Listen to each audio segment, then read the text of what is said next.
Session है, जिसको पहले भी बोले थे कि क्लास टाइप का और मोटिवेशन टाइप का खाना, तो एकदम से वो है गलत होगा, क्योंकि मोटिवेशन के नाम पर बात वही है कि भगवान श्री कृष्ण से बड़ा मोटिवेशन कोई हुआ नहीं है, ठीक है। तो एक वही मोटिवेटर है और उनके अलावा कोई दुनिया में मोटिवेटर नहीं हुआ है कि जहाँ अर्जुन गांडीव त्याग दिए, छोड़ दिए कि अब हम लड़ाई युद्ध नहीं लड़ेंगे, लेकिन जितना वो मोटिवेट किए वो पूरा मोटिवेट पर एक पूरा महाकाव्य बन गया, भगवद गीता हो गया, गीता उपदेश। तो वो अपना गांडीव उठा लिए, युद्ध करने के लिए तैयार हो गए। तो हमको नहीं लगता है कि उससे ज़्यादा कोई बड़ा मोटिवेशन और देने वाला होगा। तो इसलिए ये मोटिवेटर कहना और क्लास ये अच्छा नहीं लगता है, ठीक है। वो केवल एक ही है, भगवान श्री कृष्ण, वही मोटिवेट करने वाला है, वही मोटिवेटर है, वन एंड ओनली। इसके अलावा कोई दुनिया में मोटिवेटर कोई कहता भी है तो वो उचित नहीं है। लगता है कि वो डायरेक्ट भगवान श्री कृष्ण को चैलेंज कर रहा है। इसलिए कभी भी ऐसे हम इस वर्ड से दूरी बनाते हैं या कहते हैं कि ये जो उचित नहीं है कहना कि मोटिवेटर या मोटिवेशन क्लास टाइप का, ऐसा भी नहीं। एक सेशन है जिसमें हम लोग पहले दिन से बोले थे कि जीवन से जुड़ी बातों का चर्चा करते रहेंगे, छोटे छोटे अलग अलग समय में जो बात जब दिमाग में आ जाए। गुरुदेव ने बहुत सारी बातें समझाई हैं, जीवन का एक अच्छे से व्यतीत करना, जीवन को एक सुगढ़ बनाना। जीवन गुरुदेव का था कि मनुष्य को सुगढ़ बनाना है, वही उद्देश्य है हम लोग के विचार क्रांति ज्ञान में। तो ये सेशन हम लोग का जो है शुरू से पहले दिन से है कि इसी पर हम लोग का रहेगा कि जो भी है, जब भी जो बात दिमाग में आ जाए तो बोलते रहेंगे। तो इसमें है कि जैसे है कि जीवन में संघर्ष से नहीं भागना चाहिए, ठीक है। कई बार क्या लगता है, अचानक से हमको ये मन में आया ये बात कि पढ़ रहे थे, पहले एक लाइन पढ़े थे। अच्छा, आजकल क्या होता है ना, कई बार कोई इंटरनेट पर लाइन होता है तो आदमी या तो उसको बोल देगा कि वो चाणक्य कहे थे, या इधर नया में आएगा तो बोल देगा कि दिनकर जी बोले थे, दिनकर जी का ये लाइन है, मतलब और लगता है कि इसमें भारी वजन आएगा। खैर, हम जो लाइन पढ़े थे बड़ा अच्छा लाइन था, तो हम सर्च किया, लेकिन दिनकर जी के नाम से ही चिपकाया गया था। लेकिन हम पता किए, थोड़ा सा पढ़े, उसको बुक सर्च करना शुरू किए तो पता दिनकर जी का नहीं है, लेकिन बहुत ही अच्छा लाइन है। उस लाइन पर हम आएंगे, लेकिन मेन वो बात है कि जीवन में संघर्ष जरूरी है, संघर्ष से भागना होता है ना। और हम लोग हम लोग का क्या समस्या है कि हम लोग अपने छोटे छोटे चीज़ को संघर्ष का नाम देते हैं। सुबह जगना है, ये संघर्ष है, पढ़ने बैठना है तो ये संघर्ष है, ठीक है।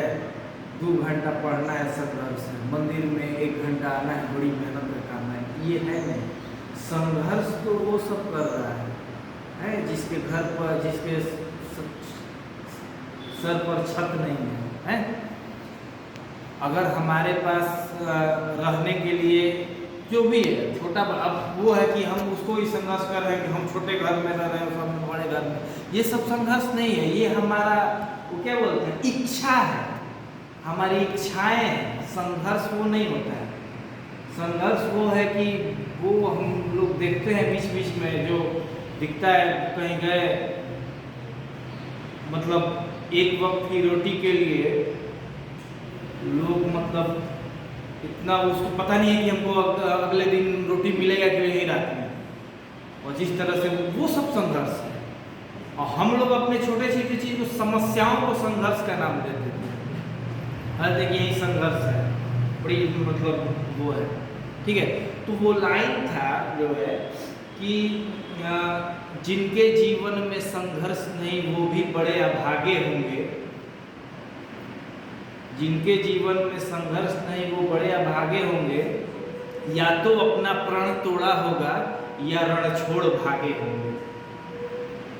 तो संघर्ष का वही है कि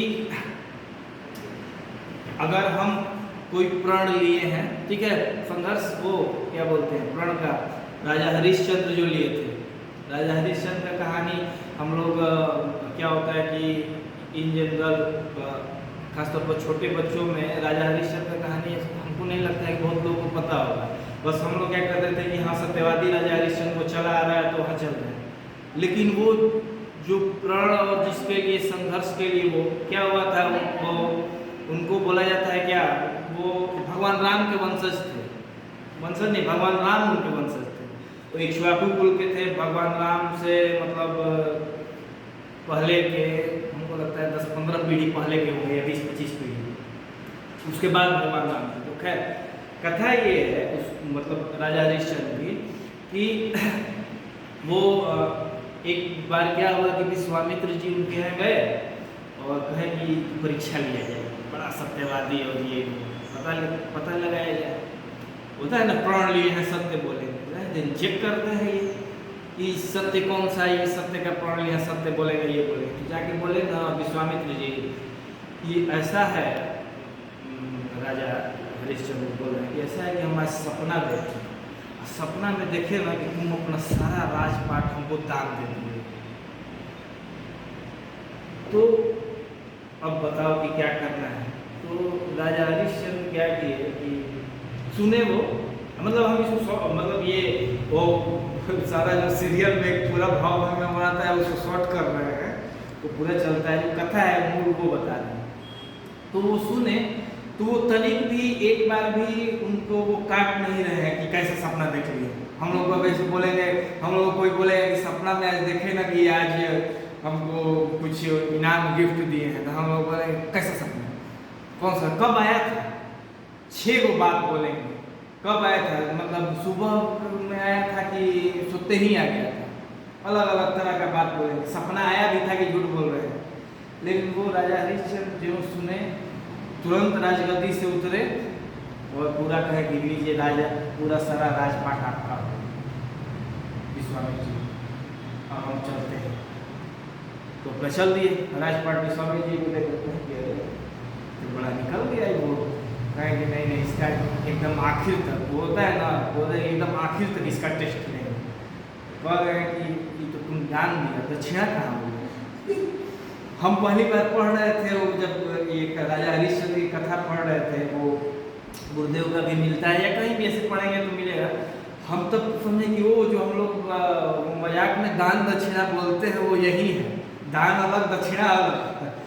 तो अब ये बोल रहे हैं कि दक्षिणा, महाराज दक्षिणा तो हमारे वो कुछ है नहीं, दक्षिणा क्या यही है। कहें कि ना ये तो तुम दान, ये तो तुम्हारे सब पूर्वज का कमाया हुआ था, तुम अपना कुछ दो, दक्षिणा मतलब तुम अपना कुछ दो, तुम्हारे पास जो है अभी करे हमारे पास तो कुछ ही नहीं है। तो कथा ये कहती है कि वो फिर आए, उनका एक पुत्र था, तो पत्नी थी और वो थे आए वो बनारस, तो अपनी पत्नी और बेटे को एक जगह बेचे ब्राह्मण के काम करने के लिए, वो अपना बेच दिए और खुद को चंडाल के जो संस्थान में काम करता था, बनारस का वैसे भी मशहूर है ही है, मणिकर्णिका घाट वहाँ, तो बेच दिए और जो पैसा मिला वो विश्वामित्र जी को दान दे दिए, दक्षिणा दे दिए, ये दक्षिणा है आप ले लीजिए। विश्वामित्र जी का बजट निकला ये 6 बार है, सत्य पर एकदम अड़िए पड़ा हुआ है। कहे कि और परीक्षा लिया जाए, अब एक्सट्रीम को कहे कि छोटा मोटा ही लगता है कर लेंगे, तो बीत रहा था। अब ये नहीं कि रोज रोज डेली कर रहे थे, अब ऐसे ही बीत रहा है, ये काम कर रहे हैं, वहाँ चल रहा है। अब चलते चलते क्या हुआ कि एक दिन अब क्या हुआ कि उनका जो बेटा था उसको सर्प डस लिया और वो मर गया। सर्प डस वो मर गया। तो उनकी पत्नी है जो ला रही है शमशान घाट, इसको भाई थोड़ा कुछ किया जाए। अब यहाँ शमशान घाट में जो चंडाल था वो दिया हुआ था निर्देश कि जब तक से कोई वो नहीं पैसा आएगा उसका कर, एक तरह से कर, तो किसी को शमशान घाट में इजाज़त नहीं देना है न जलाने का और न उसको करने का। तो अब ये कह रहे हैं कि भाई तो वहाँ विश्वामित्र जी बेसिकली ये परीक्षा लेना चाहते हैं क्या ये अपने परिवार को देखकर ये अपना धर्म या वो सब त्याग देगा, यहाँ नहीं भाई ये तो अपने परिवार का छोड़ो ना, कौन देख रहा है। लेकिन हरिश्चंद्र मानते नहीं हैं, वो कहते हैं कि नहीं पैसा नहीं रहेगा तो हम नहीं वो कर लेते यहाँ अंतिम संस्कार। कहें विश्वामित्र जी भी गजब हो गया, करने नहीं दिए, वैसे ही रोध होकर पूरा वो हो गया, लेकिन नहीं करने दिए। तो अब कहें कि एक अब लास्ट अस्त्र चलाए, अस्त्र चलाए कि मतलब वहाँ के आसपास में ये फैला दिए एक माया वाला कि ये जो विपत्ति ही एक डायन है, चुड़ैल है, डायन है, और ये फैला दिए। तो फैलाने से क्या हुआ, डायन को मतलब ये कि भाई मृत्यु दंड देना है। मृत्यु दंड कौन देगा, जो शमशान घाट में वो नौकरी कर रहा है, यानी इन्हीं को देना है, हरिश्चंद्र को। अब ये तो और संकट कि इतना ये सब अपनी पत्नी को मारना है। तो लेकिन ये क्या कि आँख पर पट्टी बांधे, कहे कि अब तो मारना है लेकिन देख तो नहीं सकते ही भी है, तो अपना आँख पर पट्टी बांधकर अपना लिए कुल्हाड़ी और मारने चले।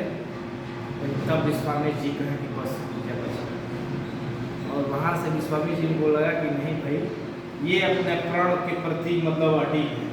अभी तो सारा सब राजपाट लौटा दिया। फिर विश्वामित्र वो तो ऋषि थे, उनको क्या चाहिए, सब राजपाट लौटा दिए, उनके बेटे को जीवित कर दिए। और वहाँ से वो सत्यवादी राजा हरिश्चंद्र जो कहा गया उनके बारे में कि वो वहीं जो बोलते हैं बाद में दशरथ जी की रघुकुल रीति सदा चली आई, प्राण जाई पर वचन न जाए।